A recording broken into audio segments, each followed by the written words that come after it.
শিক্ষার্থীদের ৩ দফা দাবি মেনে নেয়ায় জগন্নাথ বিশ্ববিদ্যালয়ের শিক্ষার্থীরা তাদের চলমান আন্দোলন সমাপ্তি ঘোষণা করেছে। আগামীকাল থেকে যে শাটডাউনের কর্মসূচি পালনের কথা ছিল তাও বাতিল করা হয়েছে। একথা জানিয়েছেন শিক্ষক সমিতির সাধারণ সম্পাদক ডক্টর অধ্যাপক রইস উদ্দিন। আবাসিক হল নির্মাণ ও দ্বিতীয় ক্যাম্পাসের কার্যক্রম শুরুর আশ্বাসে বিশ্ববিদ্যালয়ের মঞ্জুরি কমিশনের চেয়ারম্যান পানি খাইয়ে শিক্ষার্থীদের অনশন ভাঙান। পরে সংবাদ সম্মেলনে তিনি বলেন, দাবি আদায়ে শিক্ষার্থীদের এই আন্দোলন বিশ্ববিদ্যালয়ের ইতিহাসে অনন্য দৃষ্টান্ত স্থাপন করেছে। এজন্য তিনি সবার প্রতি কৃতজ্ঞতা প্রকাশ করেন।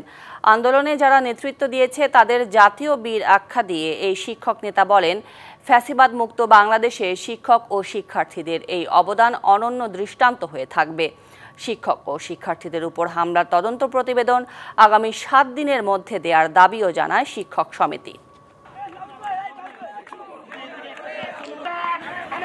আমাদের মতামত নেওয়ার জন্য আমাদেরকে ডাকা হয়েছিল।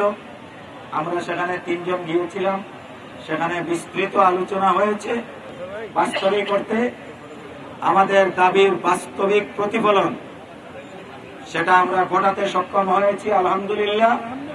এবং আমাদের যে দাবিগুলো ছিল, আমাদের প্রত্যেকটি দাবি আলহামদুলিল্লাহ পূরণ হয়েছে।